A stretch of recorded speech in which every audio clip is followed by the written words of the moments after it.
The morning sun spilled through the glass panes of Los Angeles International Airport, bathing Terminal 5 in a honeyed light. Business travelers hustled to their gates, families huddled near vending machines, and flight announcements echoed in overlapping waves. But amid this frenzy stood Naomi Carter, a vision of calm elegance in a rose-pink dress and modest heels, a designer suitcase rolling effortlessly behind her. Naomi had crossed more time zones than she could count, led billion-dollar deals across continents, and sat in boardrooms where a glance from her could seal a merger. But today, she was just another traveler waiting to check into her seat, 2A, first class. Her voice, warm with a trace of her London upbringing and softened by years living in New York, gently greeted the airline agent at gate 24. "Good morning. Could you confirm my boarding for seat 2A, please?" The woman behind the desk paused. Her name tag read, Chloe Miller. Blonde bun, flawless makeup, manicured nails. She smiled, half-hearted, the kind that sliced beneath the skin. "Oh, your voice. It's unique," she said, not kindly. Several people in line turned. Naomi had heard the subtext before, "You don't belong here." Still, she stood tall, unfazed. This wasn't new. Chloe took Naomi's ticket, typing slowly, deliberately. Her red nails clicked on the keyboard like a metronome for contempt. "Traveling for work, are you?" she asked, dripping with mock politeness. "You look busy." Naomi didn't answer the bait. Her eyes remained level, unwavering. She felt the chill beneath Chloe's smile and recognized it for what it was, the cold armor of someone used to policing spaces, used to deciding who deserved comfort, and who didn't. Then came the strike. "I'm sorry, Miss Carter," Chloe said after tapping around the system. "The airline has reassigned you to seat 44E. Economy." Her words hit with brutal simplicity, like a slap from behind a velvet glove. Naomi's eyes narrowed slightly. "My reservation confirms 2A, first class. Here's the receipt." She calmly showed her digital pass. Chloe barely glanced at it. "System glitch," she shrugged. "Nothing I can do. If you have a complaint, take it up at customer service." Behind Naomi, the crowd grew restless. Whispers flew. Chuckles flared. A middle-aged man muttered, "All this over a seat? Drama queen." Someone else scoffed, "She thinks she's better than the rest of us." Naomi wasn't reacting for drama. She was standing against something deeply rooted, an old power that thrived on plausible deniability. Every humiliation she'd endured before, the conference introductions she was skipped over, the cold stares in elite lounges, had prepared her for this moment. She requested to speak with the duty manager. Chloe tapped her headset with mock patience. "Manager will be here shortly. Please wait." Then she turned and smirked to a coworker. Another one playing victim, her whisper wasn't low enough. From behind the counter, a young employee, a junior clerk named Lucas Walker, watched, pale and conflicted. He leaned toward Naomi quietly, glanced over his shoulder, and said, "Miss Carter. I overheard them earlier. They said people like you don't match the airline's image for first class. I shouldn't say this, but this wasn't a glitch." Naomi's stomach sank, but her eyes stayed focused. She simply nodded and whispered, "Thank you." She walked to a quiet corner of the gate and sat, phone buzzing softly in her purse. A message from her assistant lit the screen, "Ready?" With that single word, the storm Naomi had kept caged was about to be unleashed. Naomi Carter sat poised in her seat by the terminal window, her phone screen dimming as she stared calmly at Chloe across the gate. She didn't move, didn't fidget. But inside, every fiber of her being was braced for war. And she wasn't going to use words. She was going to use power, silent, surgical, and undeniable. Behind her silence was Coleman Travel Group, the $950 million global travel consortium she'd built from scratch. It wasn't just her name on the letterhead, it was her reputation that dictated which airlines, hotels, and logistics firms thrived. Naomi had built empires through discretion. But today, discretion had a new purpose. Across the gate, Chloe carried on as if nothing had happened. She smiled cheerfully at a white businessman, bumping him to 3B with practiced charm. Another young woman with platinum hair was coddled through her delay. Naomi took mental notes. Each moment confirmed what she already knew: this wasn't random. This was pattern. Quiet, institutionalized favoritism, stitched into the seams of customer service. Naomi typed 3 words to her assistant: initiate protocol Polaris. Almost immediately, things began shifting. Internally, the airline's back-end system started flagging anomalies: mass cancellations from VIP clients, retracted booking bundles from entire corporate partnerships, and sudden, unexplained removals of Coleman Travel's premium-tier passengers from several scheduled flights. The command center at the airline headquarters was soon in a frenzy. The name, Naomi Carter, began flashing on internal dashboards, attached to hundreds of priority accounts. Panic swelled. Her profile wasn't just a passenger. She was the executive gatekeeper of millions of dollars in annual booking streams. Meanwhile, downstairs at the terminal, nothing about Naomi's expression changed.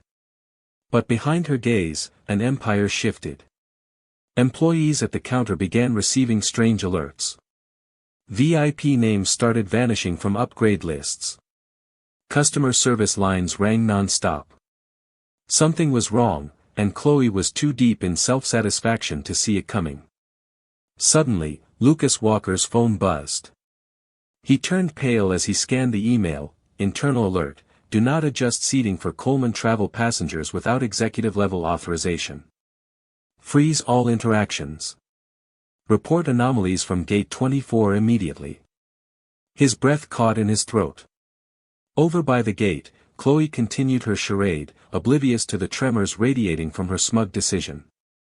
That is, until her manager finally appeared, face taut with concern. "Chloe," he said quietly, pulling her aside. "What did you do to Naomi Carter?" "Who?" Chloe blinked. Then, realization dawned. And with it, the first bead of sweat. Upstairs, corporate alarms were sounding. Contract freezes.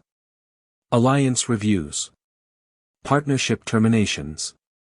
Coleman Travel Group had just gone dark. And no one, not one executive, could explain why until the moment someone pulled up the flight log from Gate 24. Chloe Miller. Gate agent.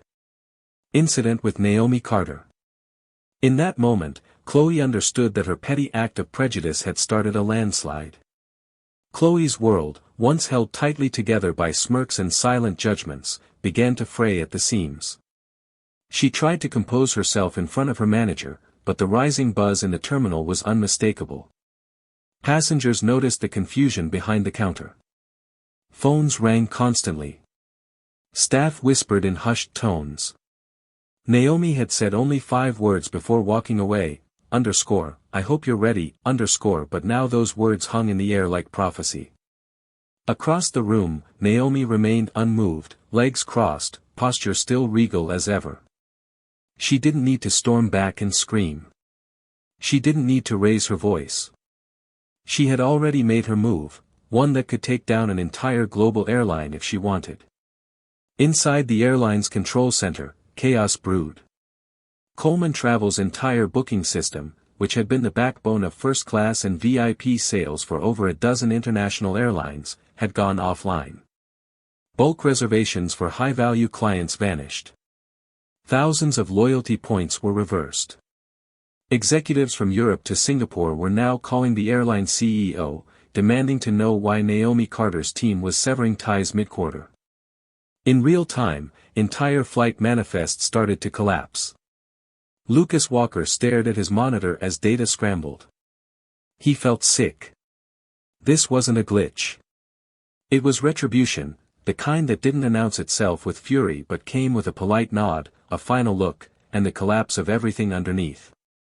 Lucas turned to Chloe. "You don't get it, do you?" he said under his breath. She wasn't just a customer. Chloe blinked, her face now pale. What are you talking about? She's Naomi Carter, he whispered. She runs Coleman Travel. That seat you bumped her from. It's not just a seat. It's an entire network of contracts. She controls flights, hotels, global logistics. You didn't just insult a person. You insulted the system she built. Chloe staggered backward, her hand gripping the edge of the counter for balance. Just then, an announcement crackled over the PA system. Attention all airline staff at Gate 24, all boarding procedures are temporarily paused. We ask for your patience. Passengers groaned, some confused, others angry. But Naomi didn't even blink. She already knew the machine was breaking down.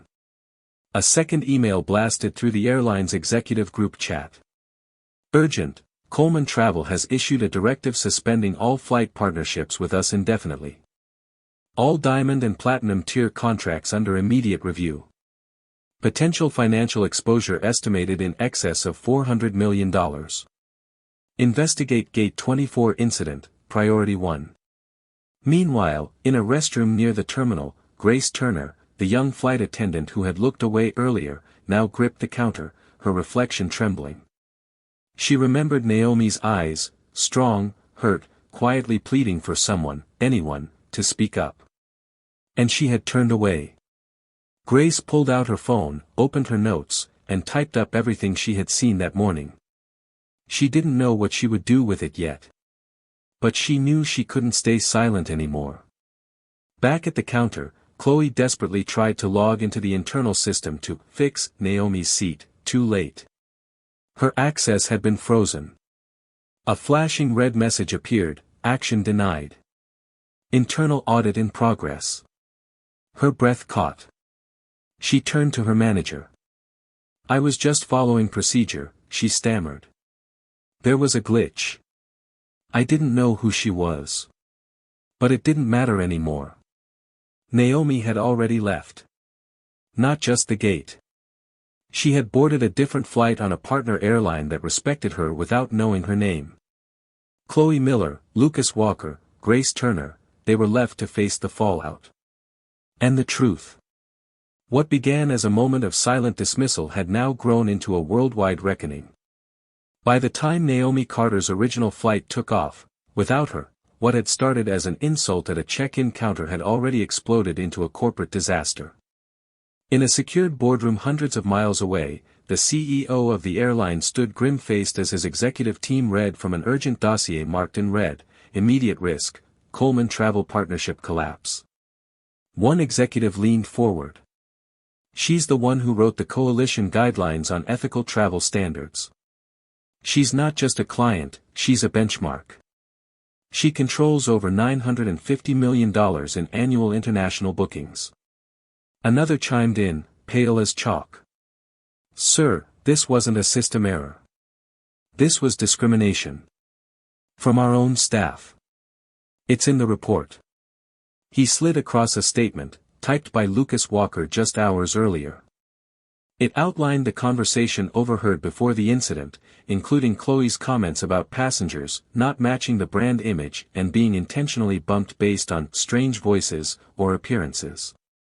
Lucas had also attached screenshots from the system showing manual overrides logged under Chloe's ID. The room went silent.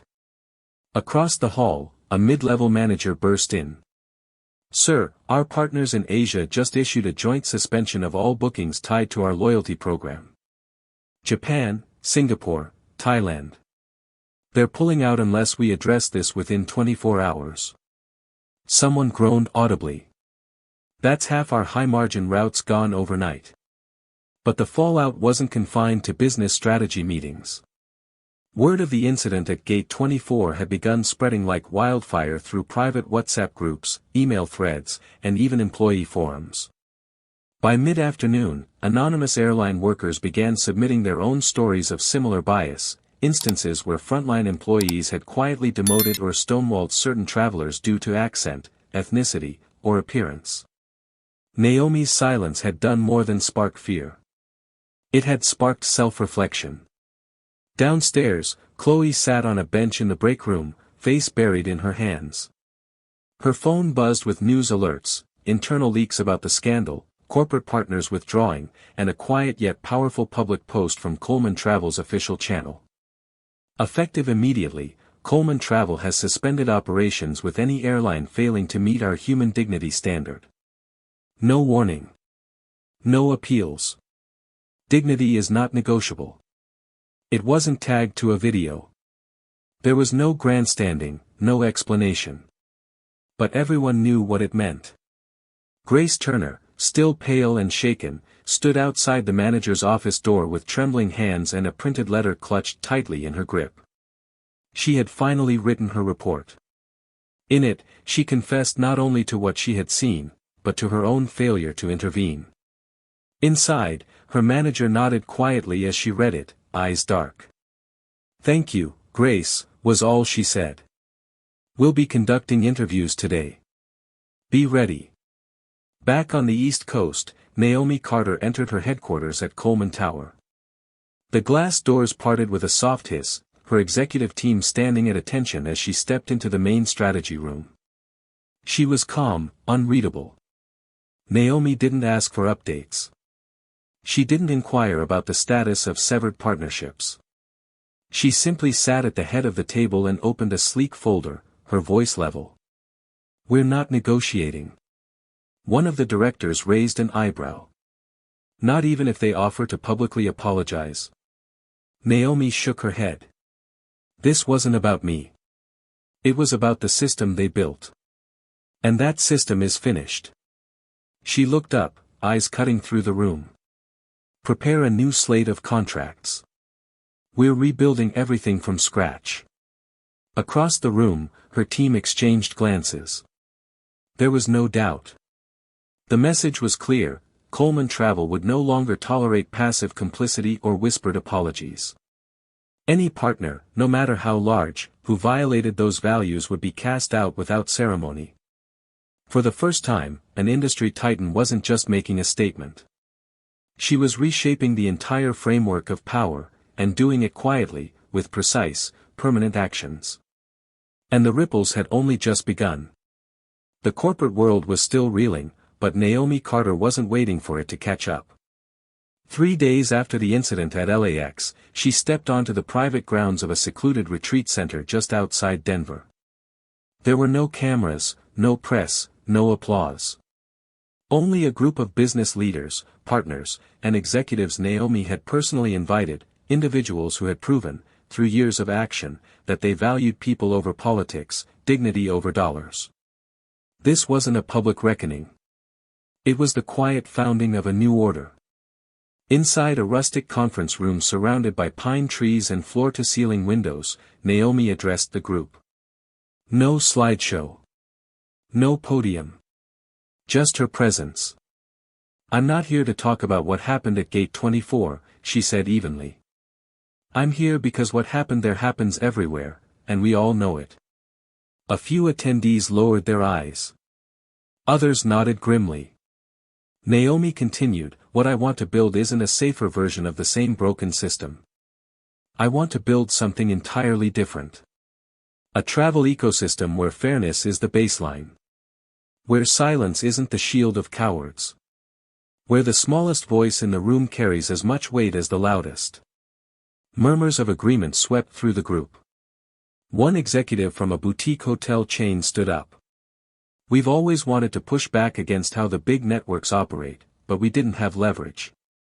You just gave us that." Naomi didn't smile. She only said, "You're going to need courage too. Because what's coming won't be easy." Throughout the afternoon, breakout sessions formed. Industry professionals, once competitors, now worked side by side to rewrite standards for transparency, training, dispute resolution, and bias detection. Naomi made it clear: no more vague guidelines. No more buried grievance procedures. Every partner had to sign on to binding commitments, with enforcement mechanisms and clear accountability. And they did. By the end of the 2-day summit, a new alliance had emerged. Smaller airlines who'd once been snubbed by big contracts now found themselves in Naomi's inner circle. Minority-owned businesses were given direct access to prime contracts and executive consultations. Private transportation companies were elevated based on ethical conduct instead of branding polish. In under 72 hours, Naomi had turned her $950 million travel network into a spearhead for systemic reform. And she did it all without ever mentioning Chloe Miller's name. Back at LAX, Chloe had been suspended pending investigation.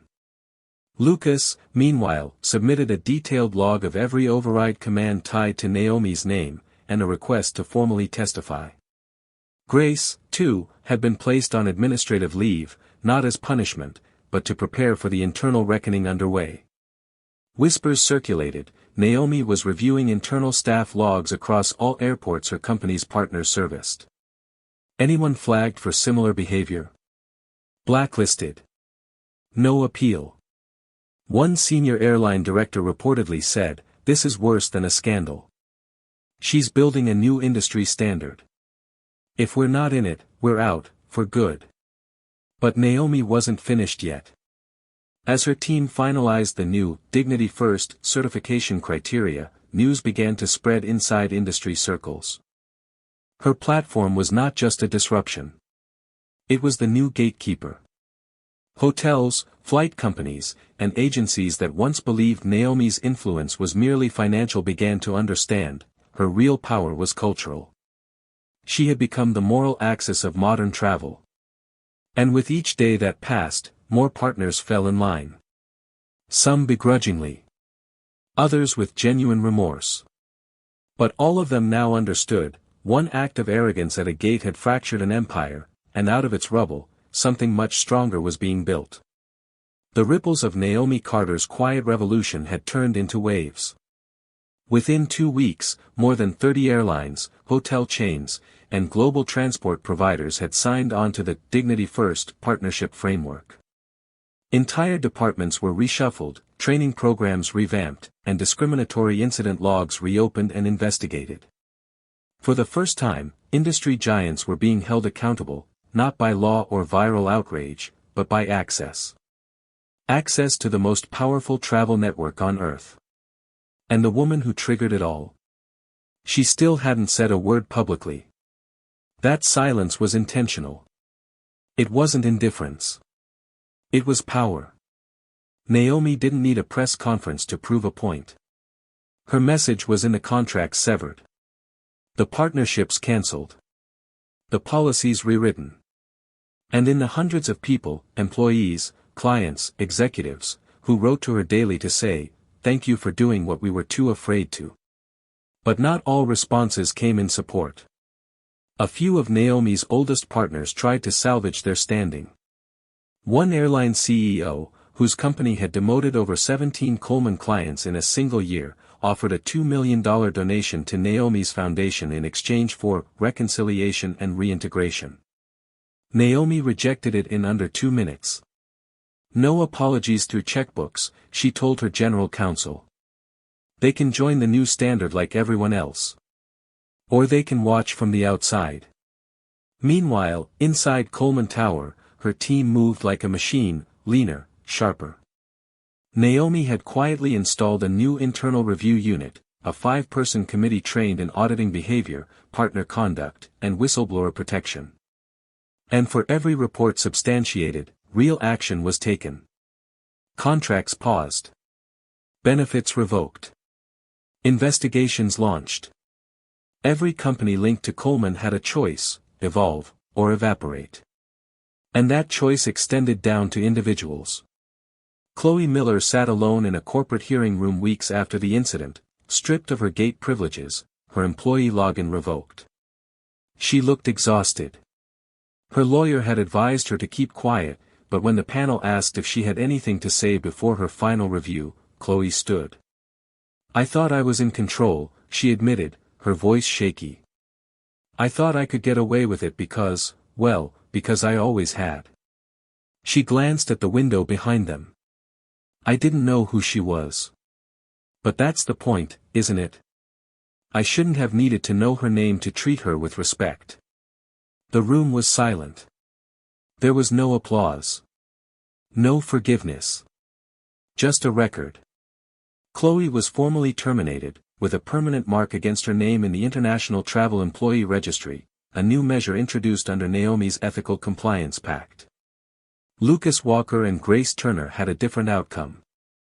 Both submitted full confessions, with Lucas offering logs and emails, and Grace giving a first-hand timeline. Their accountability, though late, earned them a second chance, but not without consequences. They were transferred to remote offices, barred from premium service roles for at least a year, and placed under direct observation. But neither protested. Both had seen what silence cost. Naomi never responded to Chloe's email apology. She read it, briefly. Then archived it. She didn't need revenge. She needed results. And she was getting them, across countries, across industries, across systems that had relied on silence for far too long. Still, Naomi was not immune to reflection. One morning, as she walked through her New York office alone, she paused by the window. Below her, the city moved in its usual rhythm. Fast. Thoughtless. Determined. She thought of all the people she'd encountered over the years, people like Chloe who had no idea who she was, yet decided she was less anyway. How many had been quietly erased? How many brilliant minds and kind souls had been downgraded, denied, discarded, simply because someone like Chloe Miller decided they didn't fit the image? She closed her eyes and made a vow. No more quiet casualties. Not on her watch. She picked up her phone and dialed her assistant. "Let's prepare the next summit," she said. "Open it to junior employees. The ones who aren't at the table yet." The revolution wasn't just for boardrooms. It was for everyone who had ever been made to feel small. 2 months after the quiet storm at Gate 24, Naomi Carter stood in front of a room full of fresh faces, most of them young, most of them previously invisible. Some were front desk hotel clerks. Others were mid-shift flight attendants, taxi dispatchers, junior agents, luggage handlers. All of them had one thing in common: they'd seen injustice, felt it, or been complicit in it. And now, they were here to reshape it. The room buzzed not with fear, but purpose. Naomi didn't speak from a raised platform. She stood among them, in a simple navy suit with her hands clasped. When she finally began, her voice was soft, but carried like thunder. You don't have to be powerful to make change. You just have to decide the silence ends with you. Some in the room nodded.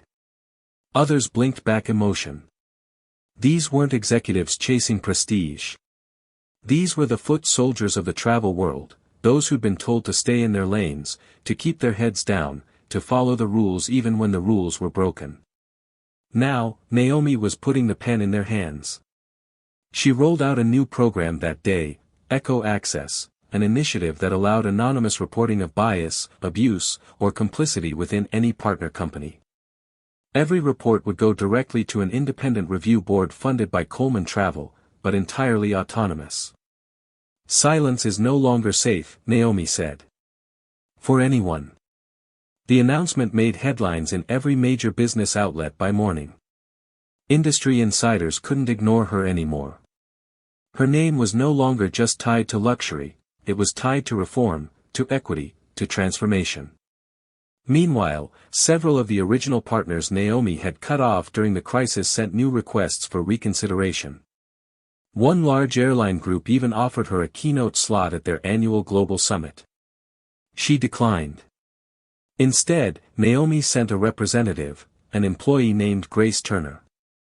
Grace stood on that stage, voice still soft but no longer trembling, and told the story of what happened at Gate 24, not as an observer, but as someone who had failed to act and then chose to do better. "I was afraid," Grace told the crowd. "But fear can't excuse silence. Not anymore."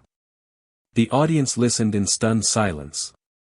It was not the story they expected. But it was the one they needed. Back in Naomi's office, Dozens of letters filled her desk. Handwritten thank you notes. Apologies. Personal accounts of moments where someone, somewhere, had chosen to stand up because of her example. She never answered them one by one. But she read them all. And she made one final change before the year ended. She revised Coleman Travel's charter to include a new clause, human dignity enforcement. Any employee at any partner company, no matter their rank, could submit a case of injustice, and Coleman would investigate.